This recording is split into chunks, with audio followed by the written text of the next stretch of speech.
रक्षाबंधन सावन में ही क्यों मनाया जाता है? क्या है इसका दिव्य रहस्य? स्तुतियों में कहा गया है कि रक्षा ही धर्म का प्रथम स्वरूप है।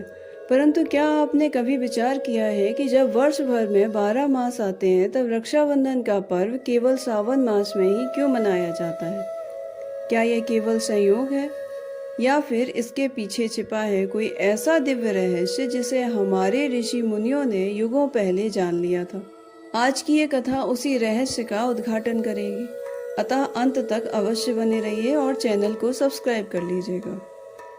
जब सूर्य दक्षिणायन में प्रवेश करता है, तब प्रकृति का स्वरूप बदलने लगता है।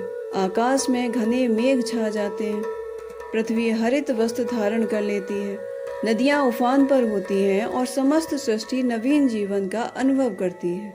इसी समय ऋषि मुनि अपने आश्रमों में चातुर्य मास का आरंभ करते हैं।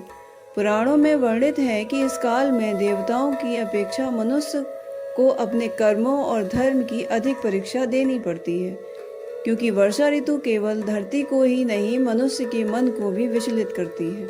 इसलिए सावन को तप, संयम, भक्ति और रक्षा का मास कहा गया है।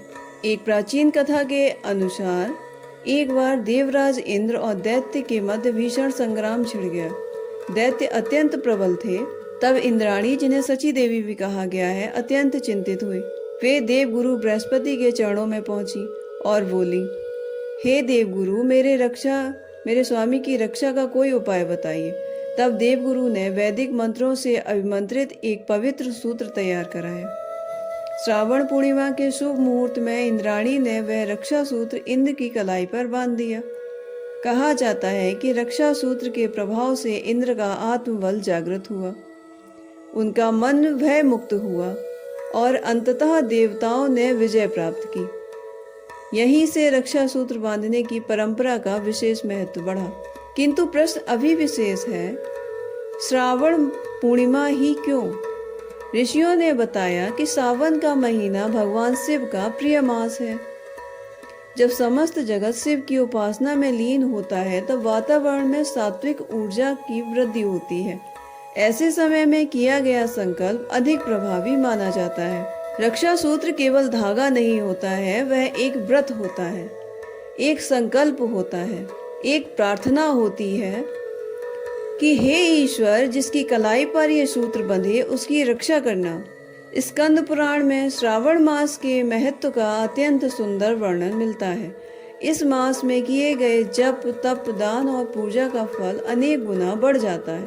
इसी कारण रक्षा का यह संकल्प भी उसी समय किया जाता है। एक अन्य परंपरा के अनुसार प्राचीन गुरुकुलों में जब विद्यार्थी वेदाध्ययन पूर्ण करते थे, तब श्रावण पूर्णिमा के दिन वे अपने आचार्य से आशीर्वाद प्राप्त करते थे। आचार्य उनके हाथ में रक्षा सूत्र बांधते और कहते, धर्म की रक्षा करना, सत्य की रक्षा करना और अपने चरित्र की रक्षा करना। इस प्रकार रक्षा बंधन केवल भाई बहन का पर्व नहीं था, यह धर्म, ज्ञान और संस्कृति की रक्षा का उत्सव था। समय बीतता गया, युग बदले, समाज बदला, किंतु रक्षा सूत्र का स्वरूप और भी व्यापक हो गया। बहन ने भाई की कलाई पर रक्षा सूत्र बांधना आरंभ किया। भाई ने उसकी रक्षा का वचन दिया, किंतु वास्तविक अर्थ केवल शारीरिक सुरक्षा नहीं था। वह सम्मान की रक्षा, विश्वास की रक्षा और परिवार की मर्यादा की रक्षा का संकल्प था।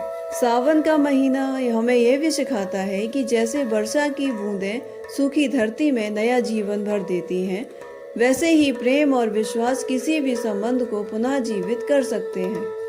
राखी उसी विश्वास का पवित्र प्रतीक है। ध्यान रहे, रक्षा केवल भाई ही नहीं करता है। माता पिता अपने पुत्र की रक्षा करते हैं, गुरु अपने शिष्य की रक्षा करता है, राजा अपनी प्रजा की रक्षा करता है और स्वयं भगवान अपने भक्त की रक्षा करते हैं। इसलिए इस पर्व का नाम रक्षाबंधन रखा गया, केवल भाई बहन का त्योहार नहीं। तो अब आप समझ गए होंगे कि रक्षाबंधन सावन में ही क्यों मनाया जाता है, क्योंकि यह वही समय है जब प्रकृति, देव शक्ति और मनुष्य तीनों एक नए संकल्प के लिए तैयार होते हैं। श्रावण पूर्णिमा हमें स्मरण कराती है कि जीवन का सबसे बड़ा धर्म रक्षा, धर्म की रक्षा, परिवार की रक्षा, संकल्पों की रक्षा, संस्कारों की रक्षा और एक दूसरे के विश्वास की रक्षा। यदि आपको यह कथा ज्ञानवर्धक लगी हो तो इसे अपने परिवार और मित्रों के साथ अवश्य साझा करें और मेरे चैनल को सब्सक्राइब करें। हर हर महादेव।